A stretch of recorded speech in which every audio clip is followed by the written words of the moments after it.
Hello दोस्तों, आज हम बताने वाले हैं कि फतेहपुर सीकरी का क्या इतिहास है और क्यों कहा जाता है इसे जोधा अकबर की प्रेम नगरी।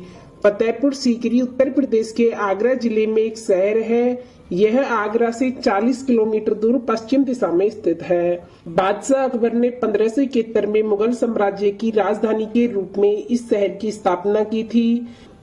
यह 1571 से 1585 तक अकबर की राजधानी रही, लेकिन पंजाब के अभियान के कारण अकबर ने इसे 1610 में पूरी तरह छोड़ दिया। फतेहपुर सीकरी में कई प्राचीन धरोहर और अकबर के द्वारा बनवाए गए कई किले हैं जो आज भी उसी अवस्था में मौजूद हैं। इस शहर का अपना एक इतिहास है। यही कारण है कि लोग मुगल कालीन किलों, दरगाह और अन्य स्थानों को देखने के लिए दूर दूर से आते हैं। फतेहपुर सीकरी में भारी संख्या में पर्यटकों के आने के कारण यहाँ के लोगों को काफी रोजगार मिलता है। यदि आप फतेहपुर सीकरी के बारे में और विस्तार से जानना चाहते हैं तो वीडियो के अंत तक जरूर बने रहें। यहाँ सीकरी नामक एक गांव पहले से मौजूद था, जिसके नाम पर इस शहर का नाम फतेहपुर सीकरी पड़ा। इस गांव पर पहले से ही किसी का कब्जा था। भारतीय पुरातत्व सर्वेक्षण ASI की 1999 से 2000 की खुदाई से पता चलता है कि अकबर ने अपनी राजधानी बनाने से पहले यहाँ एक बस्ती, मंदिर और केंद्र बनाए थे। शेख सलीम का खाना खा इस स्थान पर पहले से मौजूद था। अकबर के बेटे जहांगीर का जन्म 1569 में सीकरी गांव में हुआ था और उसी साल अकबर ने शेख की याद में एक धार्मिक परिसर का निर्माण शुरू करवाया था, जिसने जहांगीर के जन्म भूमि की भविष्यवाणी की थी। जहांगीर के दूसरे जन्मदिन के बाद उसने यहाँ एक 4 दीवारी और शाही महल का निर्माण शुरू किया।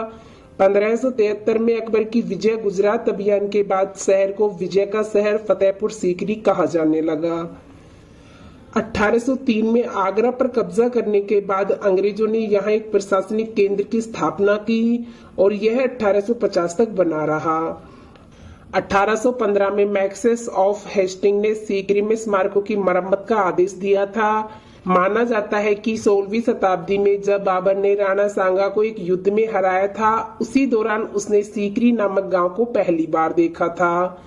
इस जगह से बाबर को बहुत प्यार मिला था। बाबर ने इस गांव को शुक्रिया की उपाधि दी थी और इसके प्रति आभार प्रकट किया था।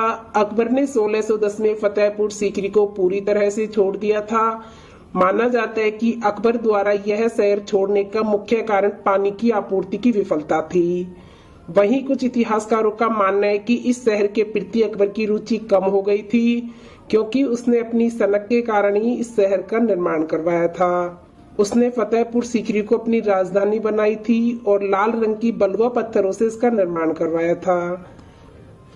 अकबर कला का बहुत शौकीन था। उसने फतेहपुर सीकरी को राजधानी बनाने के बाद यहाँ अपने तरीके से इमारतों का निर्माण करवाया था। यहाँ के सभी स्मारक और मस्जिद स्थापत्य शैली से निर्मित है। आइए जानते हैं कि फतेहपुर सीकरी में घूमने लायक कौन कौन सी जगह हैं। वीडियो के अंत तक जरूर बने रहें और जो न्यू यूजर है प्लीज सब्सक्राइब करना ना भूलें।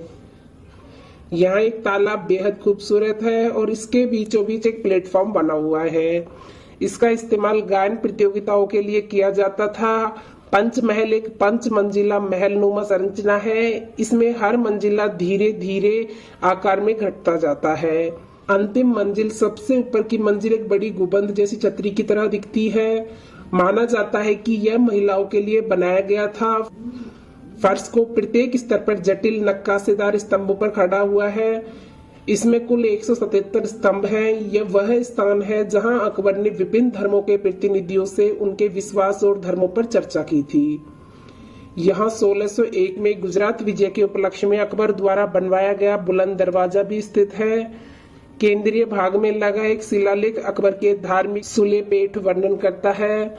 सबसे ऊंचे प्रवेश द्वार को बनाने में लगभग 12 साल लगे थे। जामा मस्जिद का अर्थ होता है मंडली की मस्जिद। यह सभ्यता परिसर में बनने वाली सबसे पहली इमारत में से एक थी। यह मकबरा सफेद संगमरमर से बनाया गया है जो सलीम चिश्ती को समर्पित है। यह जामा मस्जिद के सोहन आंगन के भीतर है। एक केंद्रीय चौकोर कक्ष के चारों ओर एकल मंजिल का निर्माण किया गया है, जिसके भीतर संत की कब्र है। आगरा में खेरिया हवाई अड्डा फतेहपुर सीकरी तक पहुंचने के लिए निकटतम हवाई अड्डा है। यह फतेहपुर सीकरी से लगभग 40 किलोमीटर दूर है और दुनिया भर के अधिकांश शहरों से हवाई मार्ग द्वारा अच्छी तरह से जुड़ा हुआ है।